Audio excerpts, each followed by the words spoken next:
To کی بات ہے، میں انڈیا گیا اکیلا، ٹرین میں تھا تو جالندھر سے رش چڑھا، لوگ کھڑے ہو گئے، تو ایک نوجوان سا تھا، وہ جوان تھا، نوجوان تو نہیں تھا، وہ کھڑا ہوا تھا، تو میں ایک سکھ کو دعوت دے رہا تھا، تو میری غور سے نہ سنتا رہا، تو مجھ سے انگریزی کہتا فرام ویئر یو آر، میں کہا فرام پاکستان، تو پھر کہنے لگا فرام ویئر ان پاکستان، میں کہا ملتان،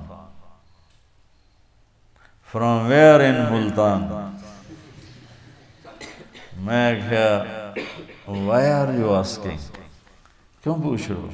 کہا I am from Multan, a small town Tulamba. جب تلمبا گیا تو میں ہنس پڑا، تو پھر اردو میں بولا ہنسے کیوں ہو؟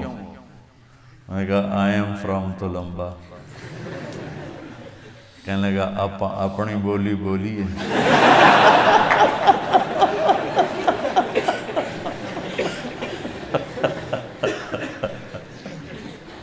کہنے لگا اتنے تو ساڑی کوئی جاندہ ہی کوئی نہیں، آپ اپنی بولی بولیے۔ میں کہا بولیے۔ اس نے پیچھے اس کی بہن مجمع میں پھنسی کھڑی تھی، ایجڈ عمر رسیدہ، اس نے اس کو جا کے بتایا کہ تلمبے کا ایک لڑکا بیٹھا ہوا، وہ تو آئی شیرنی کی طرح تھی بھی ایسی ہیوی ویٹ، اس نے ایک ادھر پھینکا، ایک ادھر پھینکا، ادھر پھینکا۔ اچھا میرے سامنے والی سیٹ پر 3 آدمی بیٹھے تھے، تو 3 ہی کی وہ تھی، تو اس نے آگے ان کے بیچ میں جو گھسی، ایک نیچے گر گیا،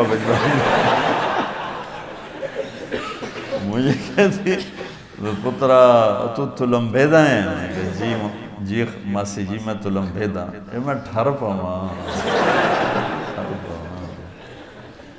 جتنے تلمبے کے، اس نوجوان کا نام تھا رام سروپ چگ، رام سروپ چگ، مجھے آج تک یاد ہے، مجھے اب تو چیزیں یاد نہیں رہتی، مجھے آج تک یاد ہے، رام سروپ 86L سیٹلائٹ ٹاؤن، اس نے مجھے اپنا ایڈریس دیا تھا، پتہ نہیں زندہ ہے مر گیا۔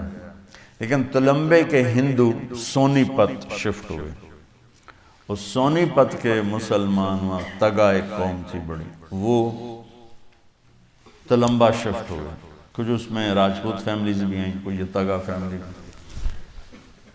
تو وہ بی بی جلندر سے جو شروع ہوئی ہے مجھ سے باتیں کرنا تلمبے کی، تو سونی پت تک وہ چپ نہیں ہوئی۔ امبالے گاڑی روکی تو میں نے وہ باہر چھاوڑی والا سیب بیچ رہا تھا، میں نے سیب لیے، تو میں نے کاٹ کے میں نے کہا ماسی کھاسو، کہ پتر اسی مسلیاں کو لوگ کھاندے نہیں، پر تو تلمبے دائیں، تیرے کو ضرور کھاس، تو کھائے۔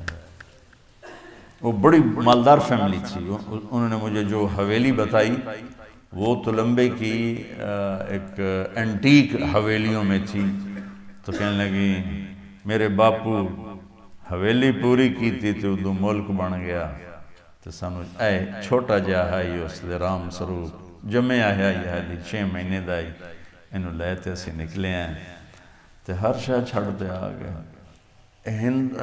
تلمبے میں ہندوؤں کی 2 بڑی فیملیاں تھیں، ایک پروتھی اور ایک چگ۔ انہوں نے پورے علاقے کے زمینداروں کو اپنا غلام بنایا ہوا تھا، سود پہ قرضے دے دے کرنا، ان کی زمینیں ساری انہوں نے وہ قبضے میں کی ہوئی تھیں، اور وہ ان کے غلام تھے۔ تو اب اس حویلی میں 20-25 خاندان رہتے ہیں، اور وہ اکیلے اس کے مالک تھے اس وقت۔ کہنے لگی میرے باپو ایتھے آ کے مرن تائیں جتی نہ پائی، کہ جتی پاؤنی ہے تو تلمبے دی پاؤنی نہیں تو پاؤنی نہیں۔ ایک تلمبے کا حقہ، ایک کھسا، یہ مشہور تھا، تو اس لیے وہ اسی جوتے کے چکر میں ننگے پاؤں ہی مر گیا۔